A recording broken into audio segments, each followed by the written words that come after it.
Appris que j'avais ce diagnostic-là, j'avais 17 ans environ. Ça a été un très long processus pour moi. J'ai passé par plusieurs étapes. J'ai rencontré des travailleurs sociaux, éducateurs spécialisés, psychologues, neurologues, médecins, pour finalement enfin mettre le doigt sur la personnalité limite. Puis c'est vraiment à ce moment-là que tout a changé. C'est quand même assez difficile, c'est dur à gérer. Comment que je vais vivre un petit peu une émotion si, exemple, il y a une situation triste qui se passe autour de moi, ben je vais vraiment être triste. Mais ce qui arrive, c'est que je suis plus triste que la moyenne. C'est vraiment, tout est amplifié. Je vais vivre mon émotion, mais je peux penser des choses que normalement je penserais pas. Je peux beaucoup plus pleurer que la moyenne. Je peux aller jusqu'à penser à vouloir partir, me suicider. Tout roule vraiment vite dans ma tête quand j'ai une émotion, puis c'est vraiment des montagnes russes. 15 minutes, tu peux être super fâché, redescendre, être super calme, tu peux pleurer, 10 minutes après être de bonne humeur. C'est difficile, c'est gérable quand tu as une bonne entourage. Plus que tu as de trucs, mieux c'est. Tu as de la misère à avoir confiance en toi. Tu te compares beaucoup aux autres, tu veux pas te faire juger, tu as vraiment peur du jugement, fait que tu essaies que tout soit toujours parfait. Mais c'est pas ça, la vie.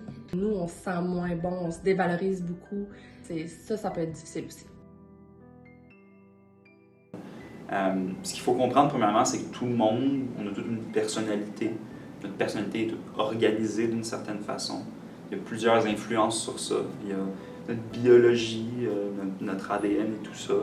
Il y a ce qu'on a vécu en tant que personne, comment ça affecte notre esprit, notre psychologie. Puis il y a notre entourage, le côté social, qui va aussi affecter la façon dont notre personnalité, on va dire qu'elle s'est structurée. Un trouble de personnalité, c'est quand quelqu'un, pour diverses raisons, a une personnalité qui s'est formée d'une façon qui la fait souffrir et qui va l'empêcher de soit fonctionner dans ce qu'elle veut faire ou qui va l'empêcher de devenir ce qu'elle veut devenir.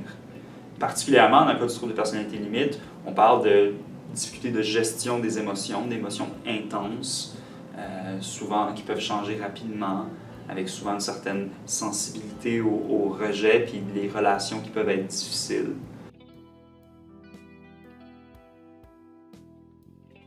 Une des facettes difficiles du TPL, c'est les relations interpersonnelles, la peur de l'abandon.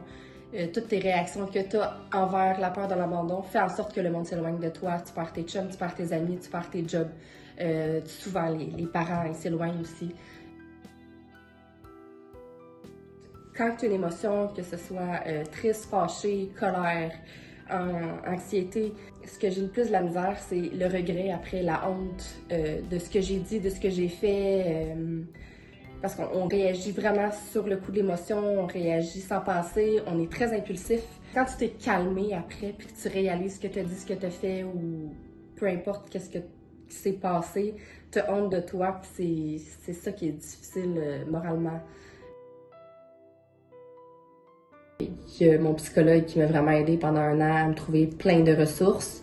Mon médecin qui m'a donné les solutions faciles qui peuvent m'aider moi et seulement moi. T'sais, tout est différent pour chacun.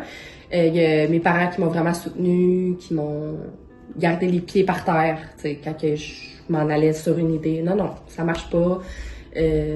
Ma meilleure amie et mon chum qui sont toujours là pour m'écouter, qui sont là pour encaisser mes coups, puis qui me pardonnent parce qu'ils comprennent, ils ont réussi à comprendre ma situation. Bien, premièrement, de bien s'entourer, de pas garder ça en dedans. Quand tu as une émotion, vis-la. Essaie de pas blesser les gens autour de toi, mais vis-la, sors-la, parce que de garder ça en dedans, c'est vraiment pas bon. Tu peux aller voir des psychologues qui vont vraiment te donner des outils pour t'aider à gérer les émotions sur le moment, pour essayer de te débarrasser de la grosse boule de feu que tu as en dedans, là.